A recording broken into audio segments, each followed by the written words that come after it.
I personally would like to say to you that I'm delighted to be back in Accra. If I'm right, this is my fourth visit to Ghana and to your beautiful capital. Two visits I paid in a time where I happened to be in the position of Federal Foreign Minister, and then a visit in my first term as Federal President when I came here in 2017, and I am back today. We met more often, though, also personally, if I remember correctly, in 2015, when both of us attended a business summit that brought together Ghanaian and German representatives of industry and business.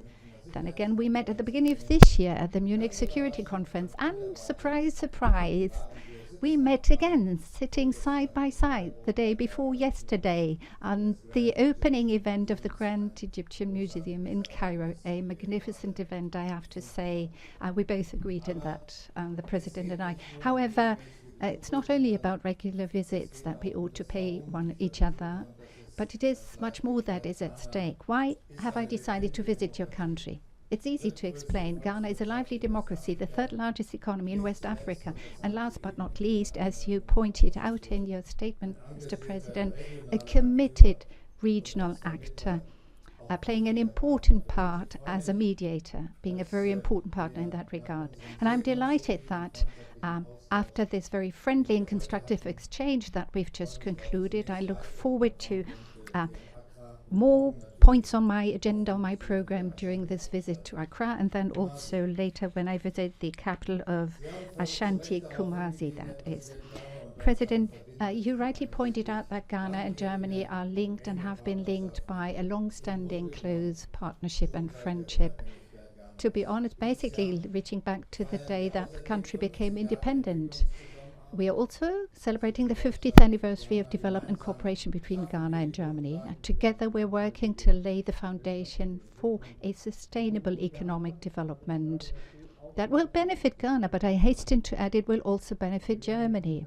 And I'm happy to say that today we've also been able to bring good news, good tidings, that of course pending on the approval of the German Parliament, the Bundestag that is, Germany will again commit more than 65 million euro to Ghana in the framework of our development cooperation, which equals more than 823 million Ghana CD. The details will be negotiated before the end of this month. But we are also very active when it comes to educating and training the young generation. That point was very important in our discussions today, because this is what we're focusing on, the young generation. Be they employed in the health sector, the pharmaceutical industry, in the digital economy. We want to provide decent jobs for them. We cooperate in the field of enhancing energy efficiency and in the expansion of renewable energies. We also agreed today that in order to strengthen our partnership, we will in future have regular political consultations at senior level, touching on bilateral, regional and international matters of mutual concern and interest. This is in line with our desire to enhance and intensify our cooperation with key partners like Ghana, and also to expand it at the strategic level. As far as the economy is concerned, I'd like to underline that Ghana is an important trading partner for Germany in sub-Saharan Africa, one of the regions in the world that shows the very strong growth. Our trade balance is almost balanced, and the volume has increased last year by more than a quarter to 626 million euro. That is almost 8.3 billion CDs. We want to and can, as we agreed, further expand the trade and benefit of the investment potential, of which I think that we haven't fully tapped it yet. This is why I invited representatives of important German companies to accompany me on my visit to Ghana. The members of my delegation include specialists in the area of the development and the building of infrastructure, down to high technology, satellite and medicine technology, and much more than that. Let me assure you that having talked to the business delegation as I came here on the plane, Ghana is already a very attractive location for many companies and a very important hub here in the region. A hub that allows you also to serve the markets in the vicinity, in the neighborhood here. And you have many advantages speaking in your favor that you wouldn't find elsewhere in Africa. The people here are well skilled. English is widely spoken, and also I hasten to add the time difference between Ghana and Europe is negligible. These are all factors that, taken together, make Ghana the ideal partner. But at the same time, it is also about providing perspectives for the quickly growing young population of Ghana. And I look very much forward to the opportunity of engaging with startup founders later today to hear more about their innovative ideas and services which they want to make available to Germany too. But our discussion did not only touch on economic issues, but we also spoke about science and skilled labor, which is a central element of our bilateral relations. Research is, for example, something that is very prominent in Kumasi, where we'll be tomorrow.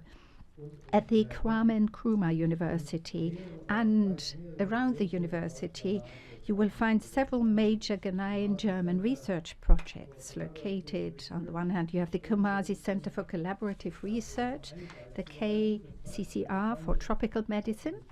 This is a very good case in point, and I look forward to engaging in an exchange of views with the research staff there who cooperate with the Bernhard Nocht Institute for Tropical Medicine. And they work with the Bernhard Nocht Institute and the Charité in Berlin in the development of vaccines aimed to prevent future epidemics. In the area of vocational training too, Ghana and Germany have been cooperating closely in order to cover the demand for skilled labor in both our countries.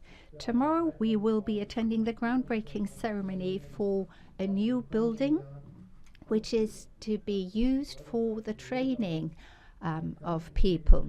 This also includes a medical training school for nursing staff where 200 well-qualified care staff will be trained starting next year for the Ghanaian economy. The importance of this academic exchange for our bilateral relations is demonstrated by the fact that the German Academic Exchange Service opened an outpost at the beginning of this year, in April this year in Accra. Last year alone, roughly 1,500 young Ghanaian students, doctoral students, scientists and academics have been promoted in the framework of this activity. And if I may add, Mr. President, this interest that young Ghanaians show in Germany is something that we are very pleased to note. Allow me also to underline, ladies and gentlemen, the role that Ghana plays with regard to regional cooperation in West Africa. And I expressly welcome the fact that you, President Mahama, have assumed responsibility for regional cooperation and integration. We both agree that cross-border challenges like terrorism, transnational organized crime, and climate change too require cross-border responses. And this is just as true in West Africa as it is in Europe. The northern border region of Ghana is a case in point for this common approach. It borders on the central Sahel, which, as we all know, is hard hit by terrorism and instability. Germany, together with the European Union, is supporting efforts of the Ghanaian government that aim at creating long-term stability and development. And Germany has been cooperating closely with Ghana and ECOWAS. I paid a visit to the headquarters of ECOWAS last December, and actually talked about these common challenges, and our objective is to address them together. Allow me to conclude, ladies and gentlemen, by pointing to something that we unfortunately have been forced to highlight these days at joint press conferences, and that is our common commitment and engagement for multilateralism, because you can no longer take it for granted. We both agree that a rules-based international order is what we need to stem conflicts, to prevent them wherever possible.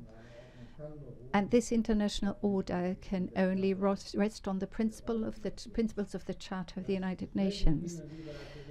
Dear colleague, dear Mahama, the exchange with you has provided me with the opportunity to also talk about reform proposals for the international order. Again, here we have a lot in common. Germany supports the so-called Isolvini consensus, the demand for 2 permanent and further non-permanent seats on the Security Council of the United Nations for African countries. And it was the foreign ministers of the G4 countries of Brazil, Germany, India, and Japan, that is, the foreign ministers of these 4 countries have reaffirmed that in the framework of the General Assembly in September this year. Mr. President Mahama, there are many tasks that we need to address together bilaterally.